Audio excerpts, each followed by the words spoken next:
Assalamualaikum warahmatullahi wabarakatuh.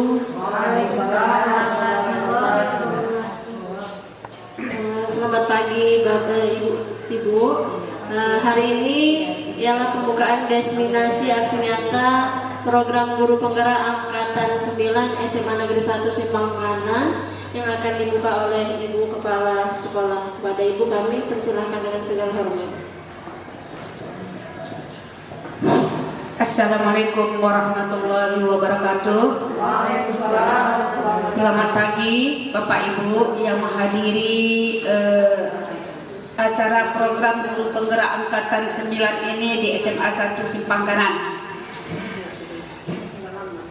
Sebelumnya saya sangat ucapan syukur saya di pagi yang berkah ini kita sama-sama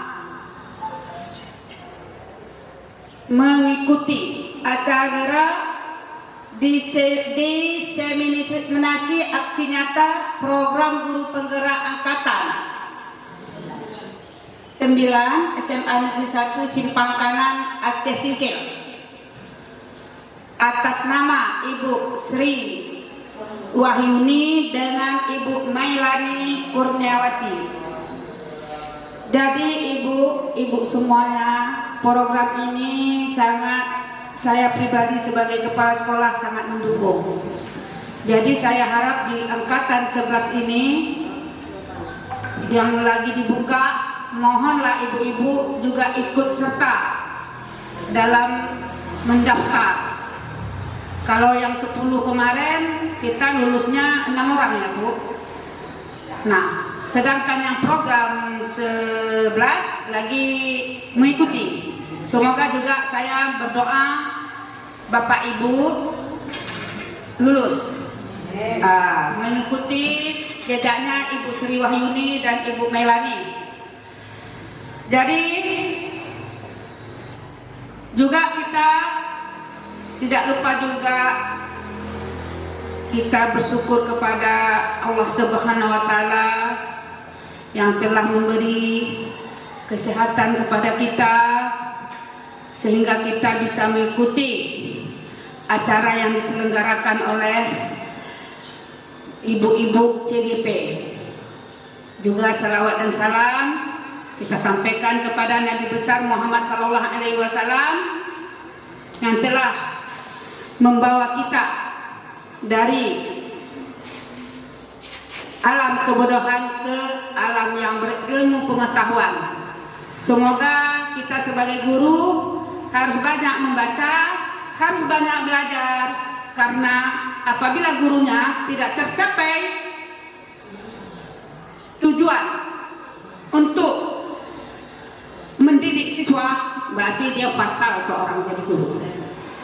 Nah, jadi untuk sekarang ini saya sebagai kepala sekolah di mana ingin membuka diseminasi aksi nyata program guru penggerak angkatan 9 resmi dibuka. Demikianlah saya hanya pesan kepada Ibu CGP, tidak pernah ada kata bosan dan tidak pernah ada kata yang namanya lelah, karena ilmu itu sampai pun kita meninggal akhir hayat kita tetap harus banyak belajar demi mensukseskan anak bangsa. Demikianlah saya akhiri dulu. Assalamualaikum warahmatullahi wabarakatuh.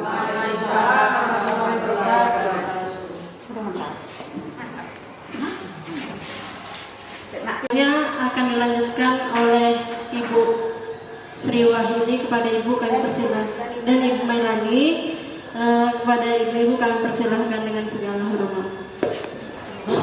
Bismillahirrahmanirrahim. Assalamualaikum warahmatullahi wabarakatuh.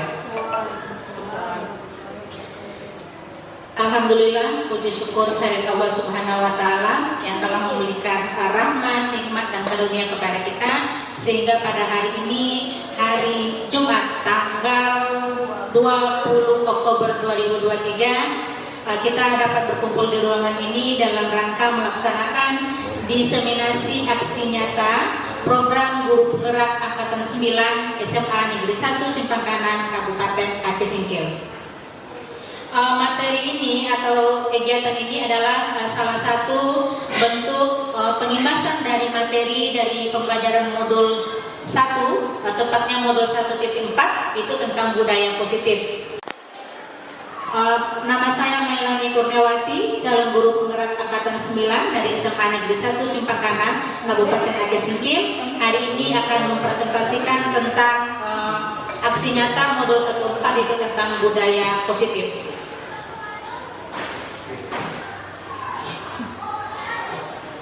Adapun tujuan dari kegiatan kita pada hari ini adalah yang pertama, kita akan memahami pentingnya untuk mengetahui budaya positif di sekolah dalam mendukung siswa agar dapat meningkatkan kompetensinya secara aman dan nyaman. 2. Memahami pentingnya mengetahui kebutuhan belajar siswa. Dan yang ketiga, tentu saja kita harus mampu menerapkan praktik baik budaya positif yang ada di sekolah.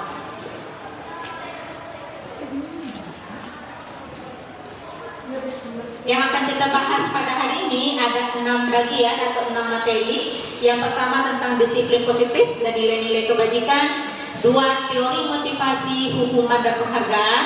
3. Keyakinan kelas. 4. Kebutuhan dasar manusia. Yang kelima, 5 posisi kontrol guru. Dan yang keenam adalah segitiga restitusi. Sebelum kita masuk kepada materinya, sebelumnya kita lakukan intermezzo sebentar agar lebih rileks kita. Nah Bapak Ibu, sekarang kita coba kepalkan tangan kita coba buatkan sebuah permainan. Bayangkan Bapak Ibu ya, bayangkan di dalam sebuah tangan kita ini terdapat sebuah barang yang sangat berharga yang tidak mau kita kasih tahukan sama orang lain, yang tetap kita ingin jaga dalam diri kita. Di saat barang tadi yang berharga tadi ada dalam tangan kita, ada seseorang yang ingin mengetahuinya, ingin membujuk kita, bahkan mengancam kita agar mau membuka tangan kita tadi. Nah sekarang kalau seandainya posisi itu pada sama kita mau kasihkan nggak sama orang lain? Kita mau buka apa tidak? Ya. Bu Ayu mau buka apa enggak Bu Ayu? Ya. Kenapa Bu Ayu kenapa nggak mau buka? Karena kan penting sama kita, jadi kan kita kasih. Kalau diancam misalnya, harus diancam ini, mau dibunuh kita ini, mau buka apa enggak? Kalau takut, jadi buka. Kalau takut ya dibuka, tapi kalau selagi bisa mempertahankan itu tetap dipertahankan. Nah artinya apa? Arti makna permainannya apa? Bahwasanya apapun yang mau kita lakukan, kita mau buka, kita mau lakukan, kita mau mengiyakan atau kita mau menolak, semuanya tergantung dari diri kita sendiri. Kita yang berhak, kita yang bisa mengontrol diri kita mau melakukannya atau tidak. Begitu juga dengan siswa. Capek pun mulut kita, berbuih pun mulut kita untuk menyuruh dia berubah, untuk menyuruh dia memperbaiki kelakuannya. Kalau dia nggak mau ya tetap nggak bisa, karena semuanya ada di dalam mindset atau pola pikir dari seseorang, termasuk kita sebagai guru.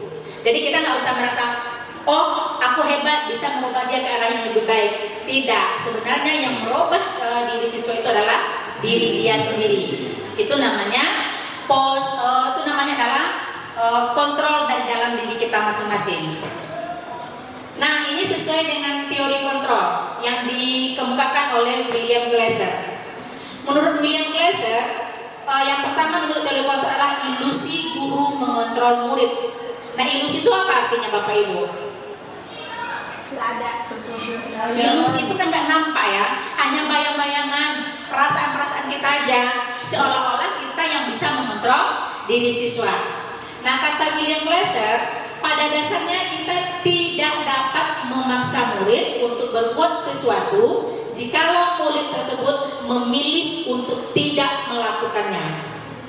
Jadi kita tidak bisa memaksa seseorang untuk melakukan sesuatu jika memang dia tidak mau untuk melakukannya.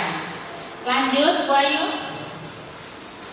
Yang kedua, ilusi bahwa semua penguatan positif itu efektif dan bermanfaat. Jadi itu sama dengan sebuah kebohongan. Hanya bayang-bayangan kita saja yang menyatakan bahwa penguatan positif yang kita berikan semuanya akan memberikan dampak efektif dan juga dampak negatif. Salah satu bentuk dari penguatan positif tadi itu memberikan bujukan untuk membujuk seseorang atau siswa kita untuk melakukan sesuatu. Yang ketiga, ilusi bahwa kritik dan membuat orang-orang merasa bersalah dan dapat menguatkan karakter. Jadi tidak benar ya, apabila kita melakukan sebuah kritikan itu akan berdampak negatif dalam menciptakan karakter siswa. Kemudian ilusi bahwa orang dewasa memiliki hak untuk memaksa. Ini yang paling sering kita lakukan, apalagi kita emak-emak ya, apalagi kita bapak ibu guru, seolah kita memiliki power yang sangat kuat untuk merubah sifat atau karakter siswa, seolah kita memiliki hak yang sangat luar biasa untuk memperbaiki karakter siswa. Padahal kita sadar betul dari sekarang kita rubah mindset kita, bahwasanya kita hanya bisa menuntun siswa, hanya bisa memberikan pengarahan, tetapi dia mau berubah atau tidak itu ditentukan oleh dirinya sendiri.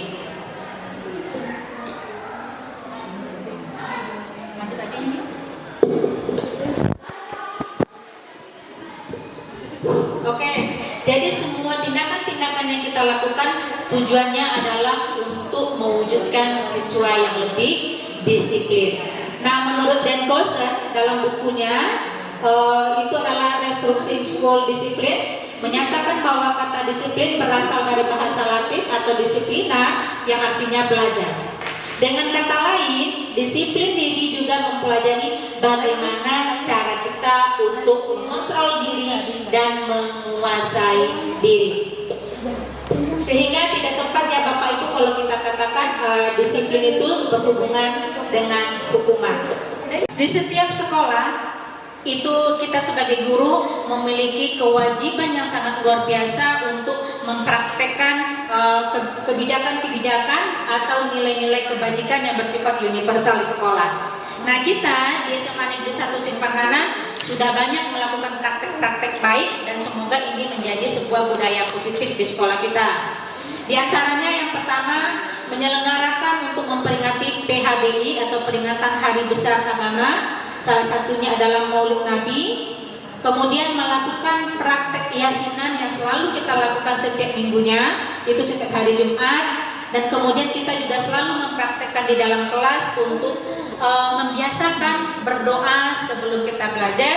Dan juga dalam bidang demokrasi kita juga sudah menerapkan bagaimana tata cara pemilihan dalam pemilihan ketua OSIS atau Pilkatos. Kemudian tidak hanya itu, kita juga melakukan perbaikan di dalam olahraga, artinya untuk pergerakan jiwa dan raga kita, salah satunya senam yang selalu kita lakukan pada hari Sabtu, melakukan bimbingan kepada siswa, bimbingan individu, di mana kita pertemukan antara siswa mau dia bermasalah atau tidak, yang penting kalau dia membutuhkan pendekatan, kita kasihkan dia suatu bentuk penghargaan, suatu pendekatan, baik dilakukan oleh seorang guru maupun BK ataupun guru mata pelajaran. Kemudian untuk menerapkan nilai gotong royong dan untuk membiasakan salam, senyum, sapa setiap harinya. Baik, sekarang kita masuk kepada materi yang kedua, yaitu tentang teori motivasi, hukuman, dan penghargaan. Nah, menurut Jan Kosen ada 3 motivasi perilaku manusia.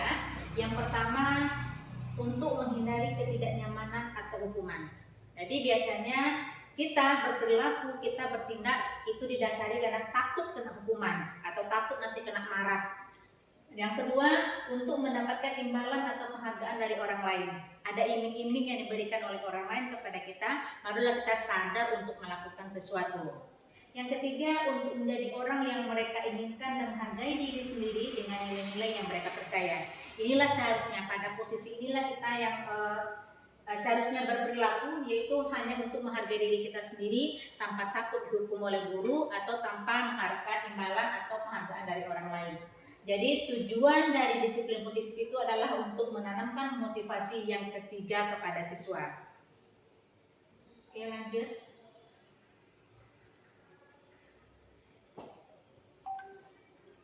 Nah, Bapak Ibu, sekarang kita lihat perbedaan antara hukuman, konsekuensi, dan restitusi. Nah, Bapak Ibu bisa nggak yang bisa menjelaskan atau bisa membedakan antara hukuman, konsekuensi dengan restitusi? Nah, tapi ini sudah saya buatkan. Hukuman itu sama dengan sanksi, konsekuensi itu adalah dampak dari tindakan yang kita lakukan. Sementara restitusi adalah menciptakan kondisi bagi murid untuk memperbaiki kesalahan mereka dan proses kolaboratif yang mengajarkan murid untuk mencari solusi atas masalah yang mereka lakukan. Lanjut. Nah, ini di sini ada tabel perbedaan antara hukuman, konsekuensi, dan restitusi. Nah, silakan dibaca sendiri Bapak Ibu, atau boleh ditengok sendiri apa perbedaan antara hukuman, konsekuensi, dan restitusi. Ini berhubungan dengan disiplin siswa. Kalau hukuman, sesuatu yang menyakitkan harus terjadi. Sementara konsekuensi sesuatu harus terjadi. Dan restitusi adalah merupakan sebuah pilihan. Ini jadi adalah pembagian-pembagian atau perbedaan-perbedaan antara hukuman, konsekuensi, dan restitusi. Lanjut.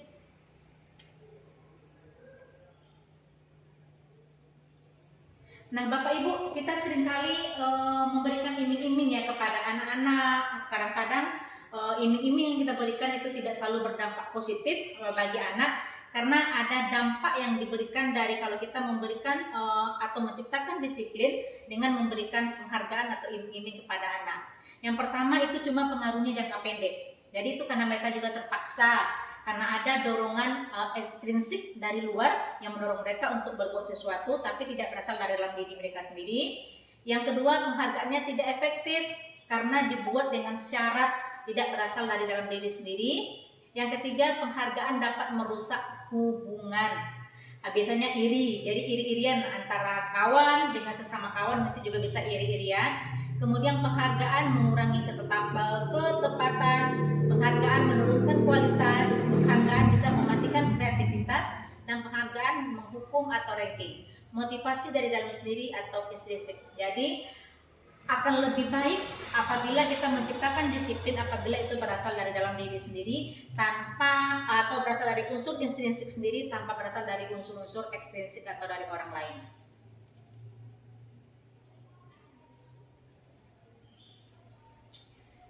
Nah, Bapak Ibu, sebenarnya menjadi seorang guru ideal tidak mudah, tapi bisa kita lakukan. Salah satunya kita bisa menerapkan disiplin melalui jalan restitusi. Nah, restitusi adalah sebuah pendekatan untuk menciptakan disiplin positif. Restitusi bukan untuk menebus kesalahan, namun untuk belajar dari kesalahan. Tujuannya untuk memperbaiki hubungan. Jadi ada tawaran, bukan paksaan. Kita juga meminta pendapat siswa apa yang bisa mereka lakukan untuk berubah perangai mereka tanpa dipaksa. Kemudian menuntut untuk melihat ke dalam diri sendiri, mencari kebutuhan dasar yang mendasari tindakan, fokus pada karakter, bukan tindakan, dan mengembalikan murid kepada kelompoknya. Nah, artinya kebijakan restitusi atau tindakan restitusi ini sangat penting kita pelajari, sangat penting kita pahami, apalagi kita sebagai seorang pendidik, memulai melakukan kolaborasi, memulai melakukan pendekatan kepada anak, tanpa lagi harus memaksa anak untuk melakukan sesuatu sesuai dengan keinginan kita. Tapi biarkan anak untuk berpikir, untuk mencari sendiri jalan keluarnya, tapi kita tetap harus menuntun mereka untuk bisa menemukan cara untuk memperbaiki kesalahan mereka, tapi harus berasal dari dalam diri mereka sendiri tanpa kita paksa. Nah, yang ketiga, keyakinan kelas. Ini mungkin agak jarang kita lakukan di sekolah karena mungkin juga ilmu baru. Kita sadar bahwasanya pendidikan itu bersifat dinamis, selalu memiliki pembaharuan-pembaharuan, dan salah satunya adalah keyakinan kelas. Bagi kita dan juga bagi saya, ini adalah sesuatu hal yang sangat baru. Keyakinan kelas itu berbeda Bapak Ibu dengan peraturan kelas. Nah, apa perbedaannya kita lihat. Keyakinan kelas merupakan kesepakatan kelas antara guru dengan murid yang diterapkan pada kelas tersebut yang berisi nilai-nilai kebajikan yang disepakati secara tersirat dan tersurat terlepas dari latar belakang suku, negara, bahasa maupun agama. Keyakinan kelas berisi kalimat-kalimat positif yang dapat menumbuhkan motivasi intrinsik murid dalam berperilaku. Jadi kita hindari pembuatan keyakinan kelas ini dengan menggunakan kata-kata negatif. Biasanya kita buat jangan buang sampah sembarangan. Nah, itu diganti. Kita buangkan kata-kata jangannya, tapi bagaimana caranya mendorong agar siswa mau untuk melakukan kebersihan kelas tanpa ada kata-kata jangan, tidak boleh. Nah, bisa kita buat buanglah sampah pada tempatnya. Jadi sudah menjadi suatu kesepakatan di dalam kelas untuk melakukan tindakan-tindakan yang positif, yang nilainya positif, tetapi menghindari kata-kata negatif.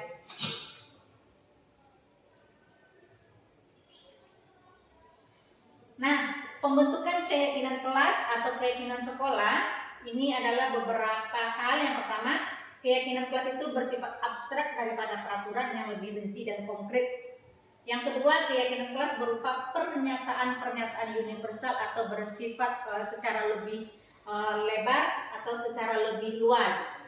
Pernyataan kelas senantiasa dibuat dalam bentuk yang positif. Keyakinan kelas hendaknya tidak terlalu banyak sehingga mudah diingat dan dipahami oleh semua warga sekolah. Jadi berbeda dengan peraturan kelas. Kalau peraturan kelas boleh 10, 5, 15 atau 20. Tapi keyakinan kelas boleh sepakati beberapa poin saja, boleh 2 atau 3 saja. Yang penting itu memang hasil kesepakatan kita bersama dan mampu kita kerjakan secara bersama-sama. Keyakinan kelas sebaiknya sesuatu yang dapat diterapkan di lingkungan tersebut. Semua warga kelas hendaknya ikut berkontribusi dalam pembuatan keyakinan kelas lewat kegiatan curah pendapat. Bukan buatan guru ya Bapak Ibu, tapi adalah hasil diskusi atau hasil kesepakatan kita di dalam kelas antara guru dengan siswa. Kemudian bersedia meninjau kembali keyakinan kelas dari waktu ke waktu. Direview Bapak Ibu. Kalau belum terlaksana berarti harus dilaksanakan. Kalau masih kurang berarti harus ditambah. Nah, kalau sudah dilaksanakan berarti harus kita pertahankan. Nah, ini contohnya, contoh bentuk keyakinan kelas. Ini dari bukan sekolah kita ya, tapi dari sekolah lain. Tapi seperti inilah contohnya jika nanti Bapak Ibu wali kelas ingin membuat kesepakatan di dalam kelasnya. Ini salah satu contohnya adalah keyakinan kelas 7B. 1. Kami menjaga kebersihan dan ketertiban kelas setiap saat. Biasanya dalam peraturan kelas, jagalah kebersihan dan ketertiban kelas. Seperti itu Bapak Ibu, ini dibuat dengan bahasa yang lebih abstrak, tapi mengandung makna yang sangat dalam. 2. Kami menjaga dan meletakkan barang di tempatnya. Kemudian, kami menghormati guru, tepat waktu, dan aktif di kelas. Ini salah satu contohnya. Ini juga, ini dari kelas multimedia SMKN 3 Bojonegoro. Datang ke kelas tepat waktu. Tidak boleh dibuat kata-kata tidak boleh terlambat. Jadi kita hindari penggunaan kata-kata yang ada kata-kata negatifnya. Menjaga kebersihan ruangan. Kalau selama ini jangan buang sampah sembarangan. Nah, ini diganti menjaga kebersihan ruangan. Kemudian mendengarkan dengan seksama saat pelajaran berlangsung.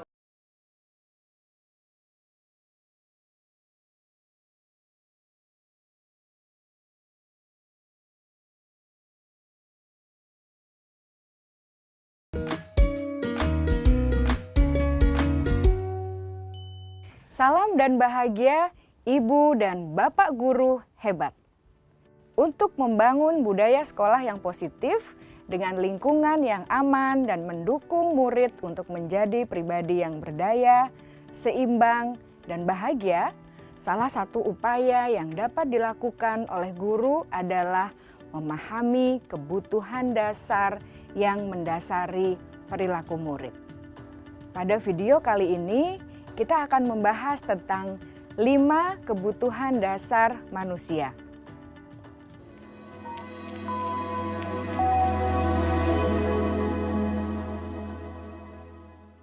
Ki Hajar Dewantara dalam salah satu kutipannya menyatakan, kita ambil contoh perbandingannya dengan hidup tumbuh-tumbuhan.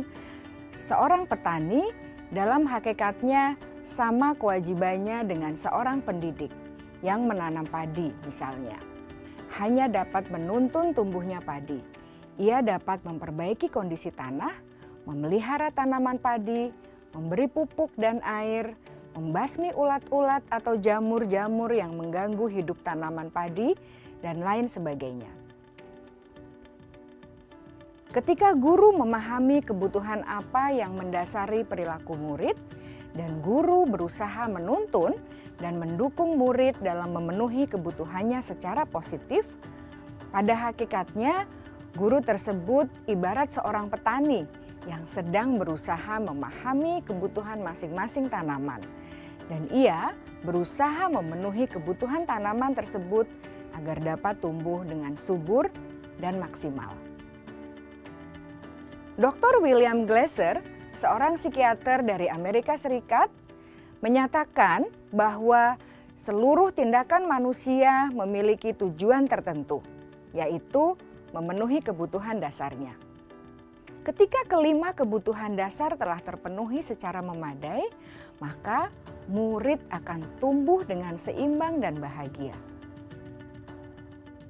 Sebaliknya, ketika kebutuhan dasar tidak terpenuhi dengan baik, maka seseorang akan mengalami emosi negatif seperti bosan, sedih, dan kecewa. Bahkan mereka dapat melakukan perbuatan yang bertentangan dengan nilai-nilai kebajikan atau melanggar peraturan.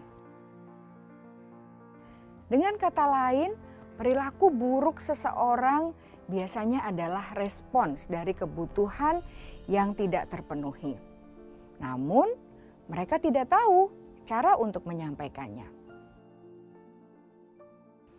Ada 5 kebutuhan dasar manusia menurut Dr. William Glasser, yaitu yang pertama, kebutuhan untuk bertahan hidup atau survival. Yang kedua, kebutuhan untuk merasa diterima atau love and belonging. Yang ketiga, kebutuhan akan kebebasan atau freedom. Yang keempat, kebutuhan akan kesenangan atau fun. Dan yang kelima, kebutuhan akan penguasaan atau power.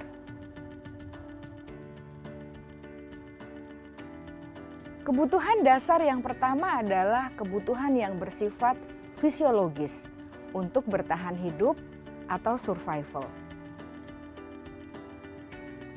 Misalnya, kesehatan, rumah, dan makanan. Kebutuhan biologis sebagai bagian dari proses reproduksi termasuk kebutuhan untuk tetap bertahan hidup. Kebutuhan untuk merasa aman juga termasuk dalam kebutuhan ini.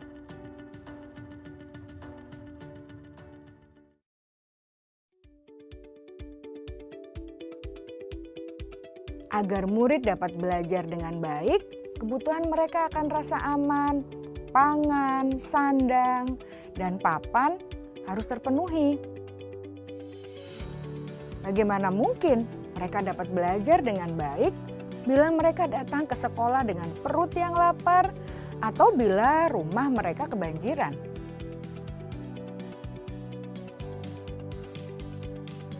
Setelah kita mengetahui kebutuhan pertama yang sebagian besar bersifat fisiologis, mari kita lihat kebutuhan kedua sampai kelima yang semuanya berhubungan dengan psikologis.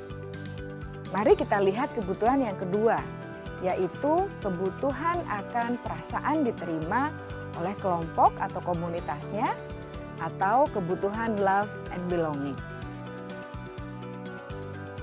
Kebutuhan ini meliputi keinginan untuk tetap terhubung dengan orang lain seperti teman, keluarga, teman kerja, dan kelompok di mana kita tergabung.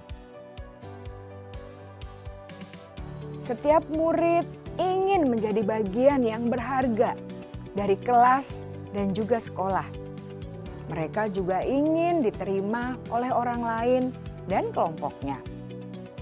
Bahkan, murid yang terlihat paling cuek pun jauh di dasar hatinya pasti ingin merasa diterima. Sebagai guru, seharusnya kita dapat menerima murid kita apa adanya, sesuai dengan kodratnya. Karena setiap murid adalah unik. Mereka memiliki kekuatannya masing-masing, Sehingga guru seharusnya bisa menciptakan kesempatan untuk murid berkolaborasi dan memiliki ikatan emosi satu sama lain. Murid-murid yang memiliki kebutuhan yang besar untuk merasa diterima, biasanya mereka belajar karena suka pada gurunya, dan mereka juga suka bekerja dalam kelompok. Kebutuhan yang ketiga adalah kebutuhan akan kebebasan atau kebutuhan membuat pilihan. Murid harus diberi kesempatan untuk membuat pilihan dan bertanggung jawab atas pilihan yang mereka telah ambil. Memberi mereka kebebasan bukan berarti membiarkan mereka melakukan apa saja yang mereka mau, melainkan lebih memberi mereka kesempatan untuk membuat pilihan, menyuarakan pendapat mereka dengan percaya diri, dan memberi mereka kesempatan untuk mencoba hal-hal yang baru. Pembelajaran dengan metode yang beragam dan menarik juga akan memenuhi kebutuhan murid tentang kebebasan ini. Pembelajaran berdiferensiasi di mana guru menyediakan beberapa jenis tugas yang bisa dipilih oleh murid sesuai minat mereka, sangat baik untuk mengembangkan murid menjadi lebih mandiri dan memiliki motivasi internal. Karena kebutuhan akan kebebasan pada dasarnya adalah kebutuhan untuk mandiri, memiliki otonomi, memiliki pilihan, dan mampu mengendalikan arah hidupnya sendiri.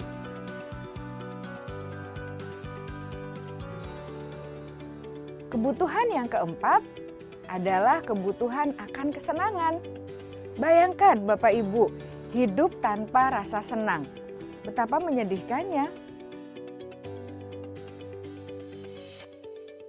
Glasser menghubungkan kebutuhan akan kesenangan dengan belajar. Jangan sepelekan kebutuhan murid untuk merasa senang di kelas. Sebagai guru, jangan ragu-ragu untuk dengan sengaja memasukkan kegiatan yang menyenangkan dalam kelas. Murid-murid dengan kebutuhan dasar kesenangan yang tinggi ingin menikmati apa yang mereka lakukan. Mereka juga konsentrasi tinggi saat mengerjakan hal-hal yang disenangi.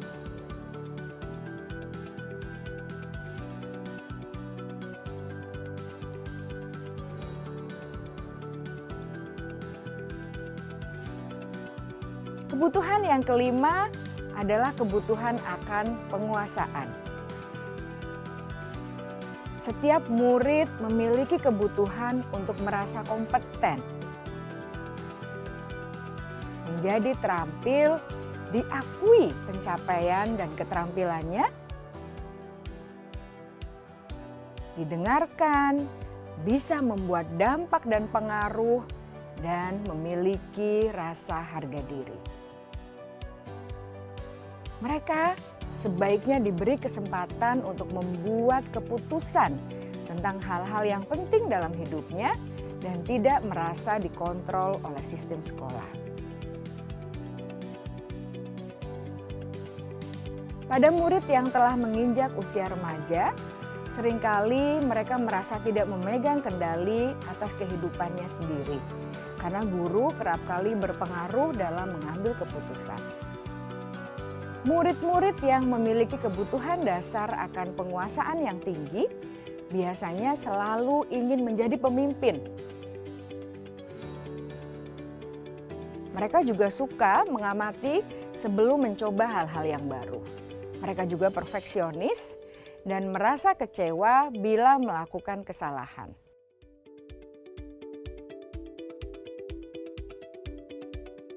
Ibu dan Bapak guru sangatlah penting bagi kita untuk mengetahui kebutuhan dasar murid-murid, agar kita memahami alasan di balik sikap dan tingkah laku mereka.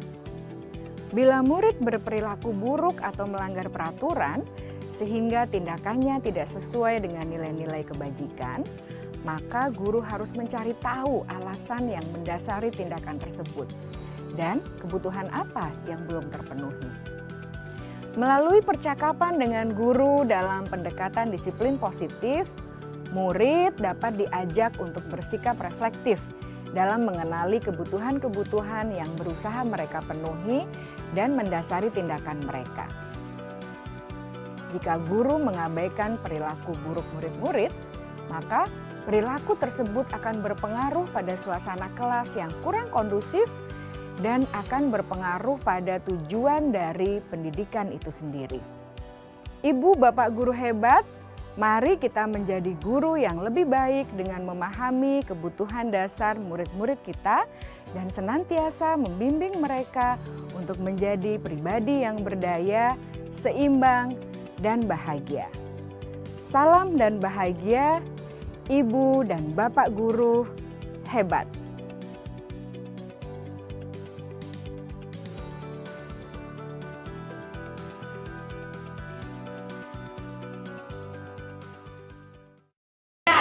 Kebutuhan yang kita inginkan, kebutuhan yang kita perlukan. Kira-kira kebutuhan apa aja yang kita butuhkan sehari-hari dalam hidup? Makan. Makan untuk hidup atau hidup untuk makan ya Bapak Ibu? Makan untuk hidup. Makan itu bukan hidup untuk makan. Bukan ya. Makan itu untuk hidup, untuk bertahan hidup. Kemudian apa lagi kebutuhan kita? Disayang sama keluarga. Disayang, ternyata memang kasih sayang adalah suatu kebutuhan dasar yang harus kita miliki. Kira-kira kalau kita nggak dapat kasih sayang, kita kemana? Galau ya Bu Miftah ya. Jadi di sini kata William Glasser ada 5 tingkat kebutuhan dasar yang harus dipenuhi oleh seorang manusia, termasuk guru, termasuk itu siswa. Yang pertama adalah kebutuhan untuk bertahan hidup. Ini sifatnya fisik, yang dibutuhkan dalam hidup kita bersifat fisik, itu butuh makan, butuh minum, butuh tempat tinggal, dan lain sebagainya. Kemudian yang kedua tadi sudah ada rasa kasih sayang dan rasa ingin diterima. 2, rasa kebebasan, kesenangan, dan tentu saja adalah rasa penguasaan.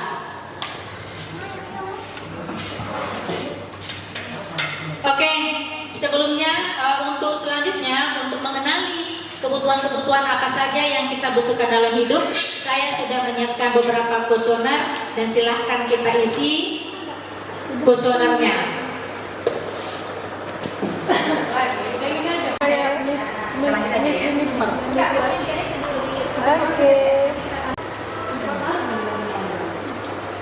kan dia udah ambil judulnya Dr. Ayu. Nah sekarang tambah dengan videonya. Saya senang berteman, nilainya 1, 2, 3, tidak benar, kadang-kadang sangat benar. Saya senang berteman. Kita jawaban ibu yang paling banyak nilainya. Terima kasih kesempatan yang diberikan Ibu Merami. Kebetulan dari hasil kuesioner yang Ibu berikan, saya yang paling tinggi nilainya adalah nomor 2. Pertanyaan nomor 11 sampai 20. Tentang mencerminkan kebutuhan kebebasan, Bu. Kebebasan apa yang Mungkin kebutuhan kebebasan dalam arti saya ya Bu ya, bebas dalam arti mengekspresikan dalam hal pendidikan itu ya gaya belajarnya, kemudian siapa saja yang mau saya bina, kemudian juga metodenya juga terserah saya gitu Bu. Itu saja. Yang penting kan saya tahu anak itu kayak gini, berarti ini metodenya gitu. Artinya setiap orang itu memiliki kebebasan untuk menerapkan model pembelajaran yang ingin diterapkannya. Ibu Irsa udah siap? Coba Ibu Irsa, saya mau lihat Ibu kebebasannya kayak apa itu? Kebutuhan apa yang paling banyak atau yang paling besar nilainya? Baik. Nilai yang paling tinggi kalau dari saya itu ada di nomor 31 sampai 34. Sampai 40 maksud saya. Jumlah totalnya 38. Berarti berarti mencerminkan saya berkebutuhan khusus. Bukan berkebutuhan khusus, bebas gitu ya. Lebih kepada penguasaan. Mungkin itu saja Ibu Melani, terima kasih. Jadi dua orang ya, tadi Ibu Miftah dia membutuhkan kebebasan, sementara Ibu Irsah itu membutuhkan kebutuhan akan penguasaan.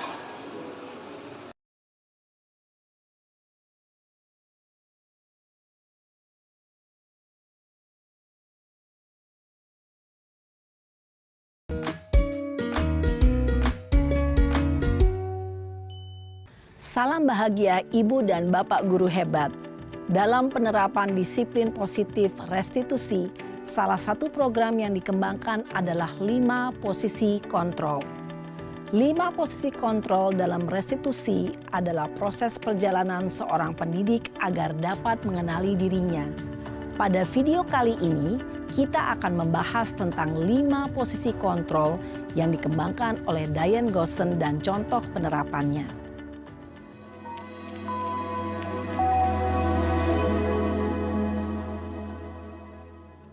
5 posisi kontrol itu adalah 1. Posisi penghukum. 2. Posisi pembuat merasa bersalah. 3. Posisi teman. 4. Posisi pemantau atau monitor. Dan 5. Posisi manajer. Untuk lebih memahami kelima posisi tersebut, mari kita saksikan kasus Naren yang terlambat hadir 20 menit di sekolah dan melihat bagaimana kelima posisi kontrol dalam menghadapi masalah tersebut.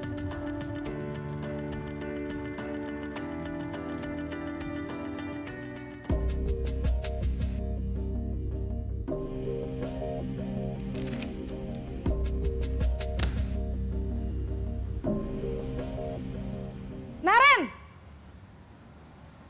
Sini kamu! Selamat pagi, Bu. Selalu terlambat. Kamu deh, pasti terlambat. Maaf, Bu. Saya... Apa? Apa coba? Alasan kamu apa lagi? Kapan sih kamu tidak terlambat? Malas sekali ya kamu jadi anak. Saya... Dasar pemalas. Gak kapok-kapok sih kamu. Sudah berapa kali terlambat? Sana, kamu keliling lapangan basket 2 kali. Kenapa saya harus keliling lapangan basket, Bu? Kenapa? Kamu mau lawan ibu? Berani-beraninya jawab. Sudah terlambat, masih berani jawab pula.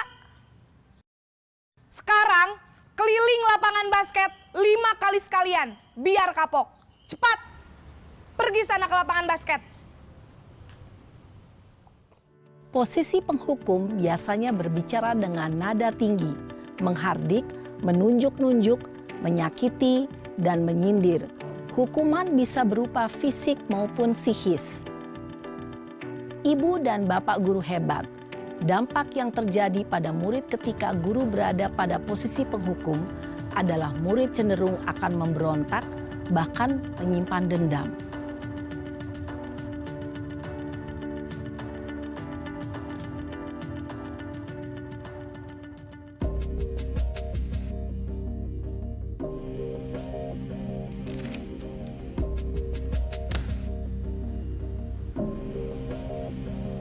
Naren!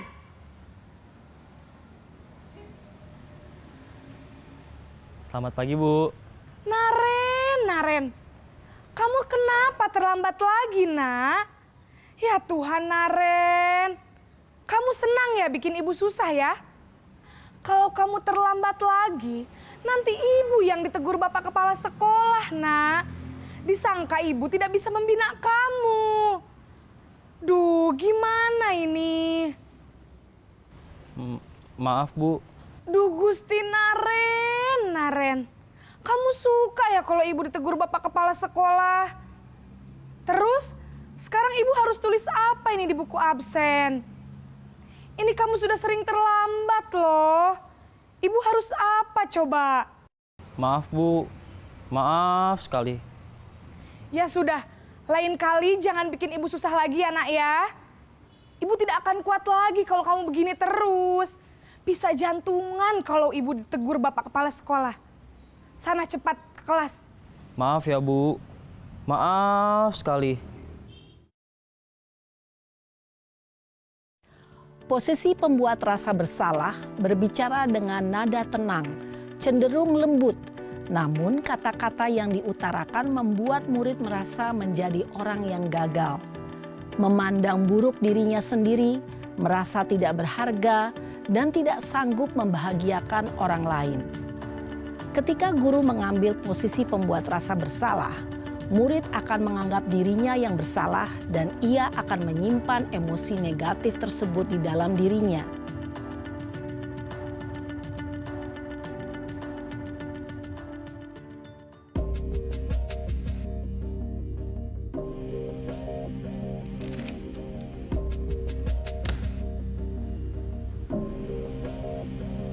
Naren!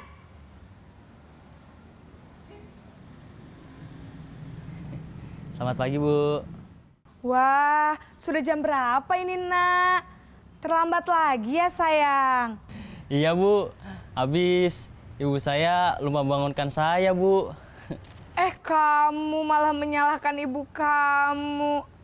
Kamu bukannya anak yang larinya paling kenceng. Kok terlambat sih? Iya Bu, saya memang terlambat bangun tadi.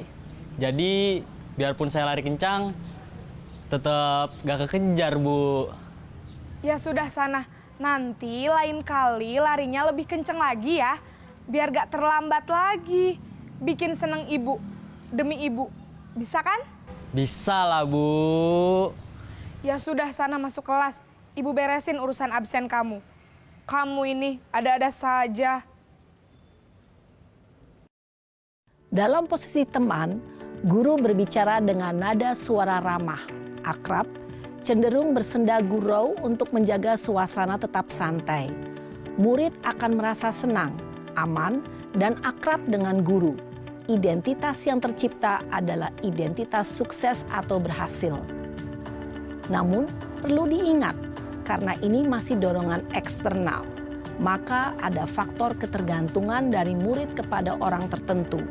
Di sini guru absennya, sehingga di lain waktu murid bisa berperilaku baik, namun hanya kepada orang-orang tertentu saja.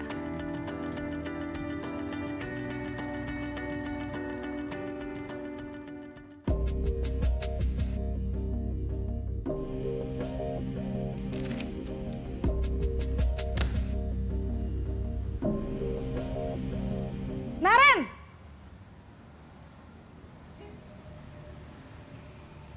Selamat pagi Bu.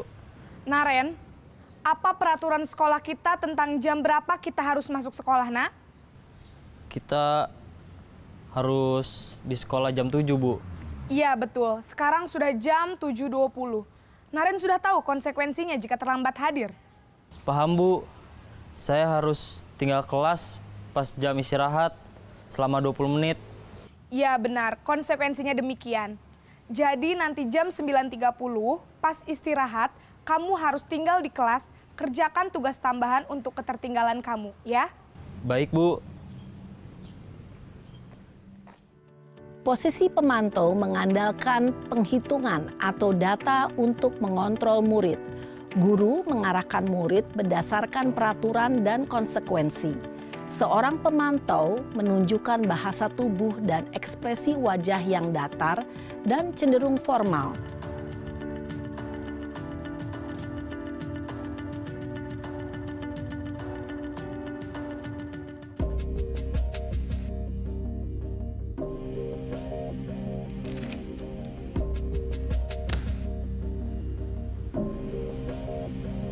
Naren!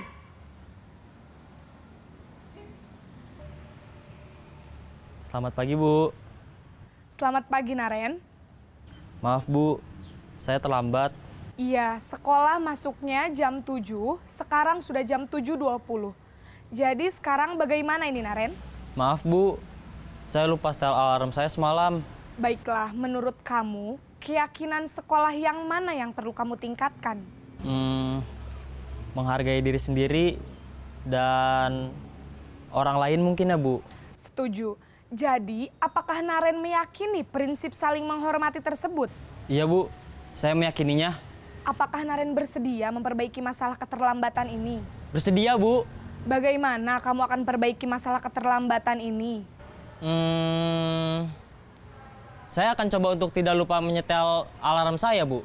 Baik, kalau Naren lupa menyetel alarm di rumah, ada orang yang kira-kira bisa bantu mengingatkan tidak? Ada Bu, kakak saya, Kak Ema. Ada lagi selain Kak Ema? Selain Kak Ema, ada ibu saya. Baik, jadi yang mengingatkan Naren adalah Kak Ema dan ibu kamu ya? Kira-kira akan mulai setel alarm kapan nih Naren? Setelah pulang sekolah, akan segera saya lakukan. Baik, jadi Naren akan setel alarm untuk bangun besok pagi dan akan diingatkan oleh kakak dan ibunda Naren ya. Ada lagi yang mungkin perlu dilakukan Naren agar tidak terlambat bangun lagi?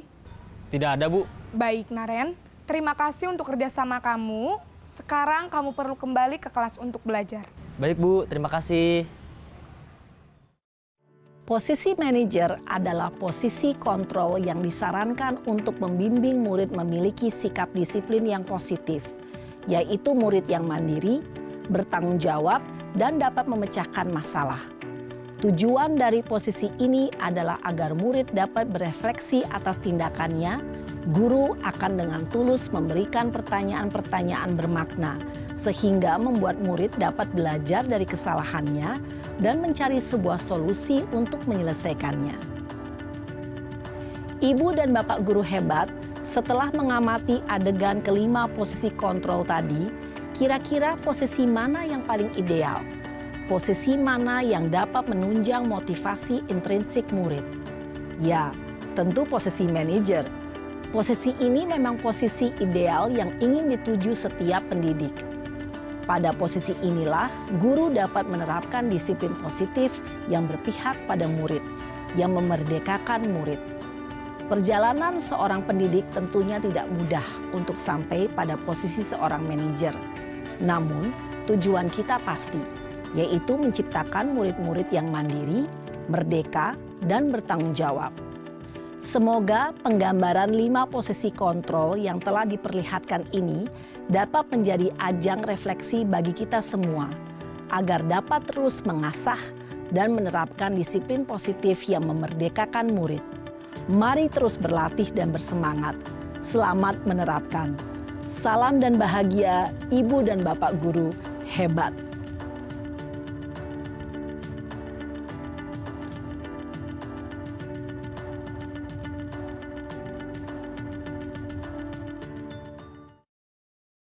Materi selanjutnya kita akan bahas tentang posisi kontrol kita sebagai seorang guru. Ini sangat penting Bapak Ibu. Kita selama ini seringkali berusaha untuk menegakkan disiplin, memperbaiki karakter siswa, memperbaiki sifat sikap, tapi kita belum tahu posisi kita sebenarnya di mana.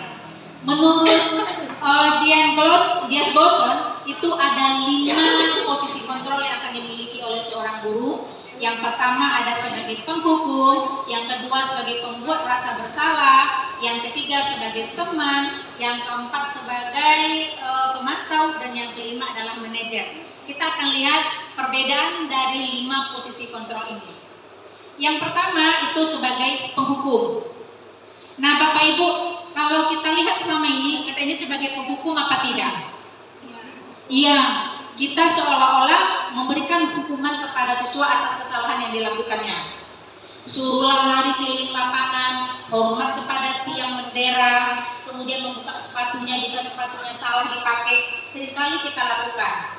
Kita berdalih bahwasanya itu untuk memperbaiki siswa atau untuk memperbaiki kesalahan siswa.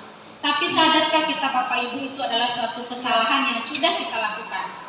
Bahwasanya tidak benar atau tidak baik apabila kita ingin memperbaiki karakter siswa itu melalui hukuman. Kenapa? Karena dengan menjadi seorang penghukum kita bisa membuat anak menjadi lebih dendam kepada kita. Nggak senang dengan perkataan kita, tidak senang dengan perlakuan kita, karena merasa harga dirinya jatuh, entah dia sakit jantung, meninggal anak orang, tambah panjang ceritanya. Yang kedua, dampaknya dia menjadi tidak menyukai kita. Dua, sebagai pembuat rasa bersalah. Ini juga sering kita lakukan. Pada posisi ini, biasanya guru akan bersuara agak lebih lembut, agak lebih merintih. Pembuat rasa bersalah akan menggunakan keheningan yang membuat orang lain merasa tidak nyaman, merasa bersalah atau merasa rendah diri. Kata-kata yang keluar biasanya seperti ini, contohnya ya Bapak Ibu, Ibu sangat kecewa sekali dengan kamu. Kemudian berapa kali Bapak harus memberitahu kamu ya bahwasanya tindakan kamu itu adalah salah. Nah ini sebenarnya sering kita lakukan, tetapi ini juga tidak baik untuk diterapkan di sekolah karena dampaknya itu cukup pendek. Yang pertama akan membuat murid merasa lebih bersalah sehingga dia tidak lagi mengenali identitasnya. Dua, bisa menimbulkan rasa rendah diri di dalam diri siswa itu sendiri. Yang ketiga, sebagai teman, ini harusnya lebih tepatnya ini harus kita hindari. Selama ini kita menganggap kalau kita dekat dengan siswa bisa dijadikan teman, itu suatu hal yang wajar.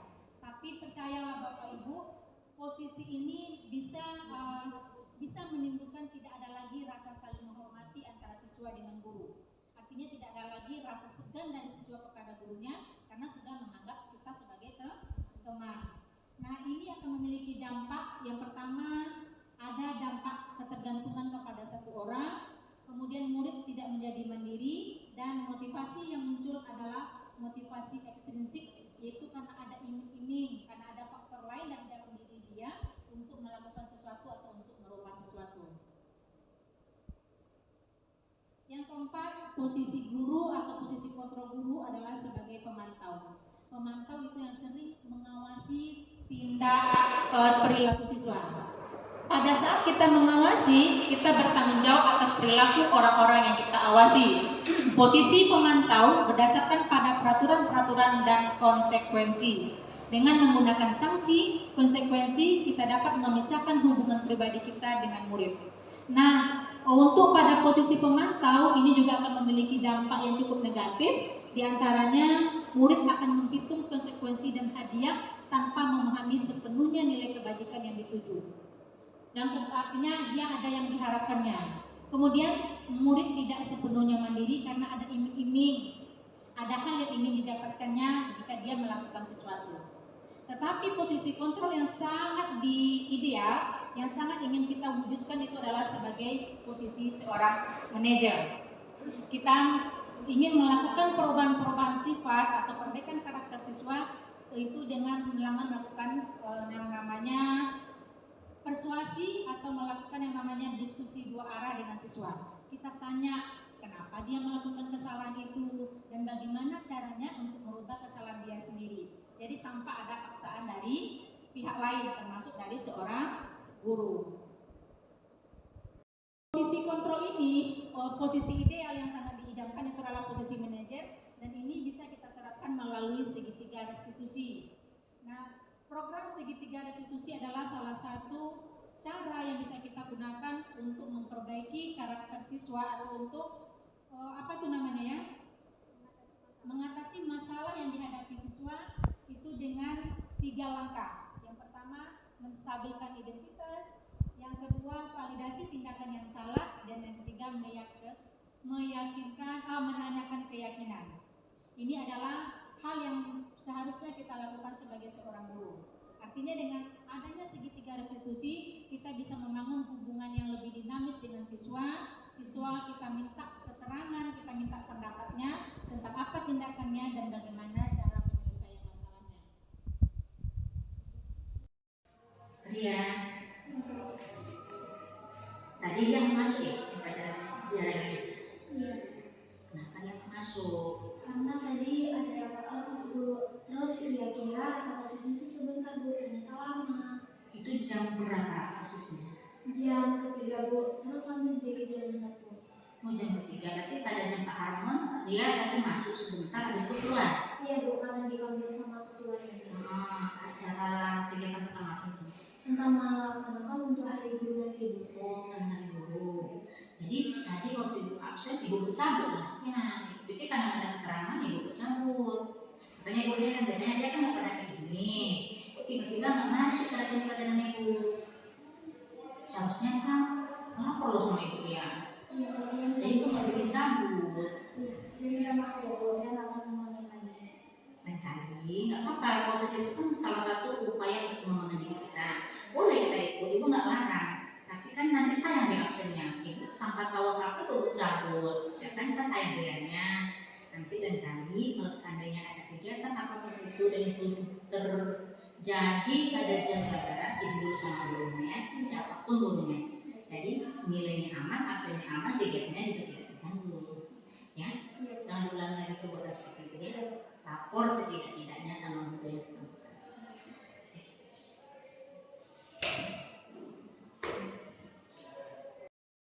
Assalamualaikum warahmatullahi wabarakatuh. Nama saya Rian Sinta, kelas 11 MIPA 1. Hari ini saya telah melakukan sebuah kesalahan, yaitu tidak mengikuti pelajaran sejarah Indonesia pada jam pelajaran keempat pada tanggal 9 Oktober 2023. Hal ini terjadi dikarenakan tadi saya mengikuti rapat OSIS. Seharusnya saya melapor terlebih dahulu kepada Ibu Mailani dan meminta izin untuk mengikuti rapat OSIS. Tapi saya senang Ibu tidak memarahi saya dan beliau memaafkan dan memakluminya. Terima kasih Bu, sudah memaklumi dan memaafkan kesalahan saya. Saya berjanji Bu, untuk lain kali tidak akan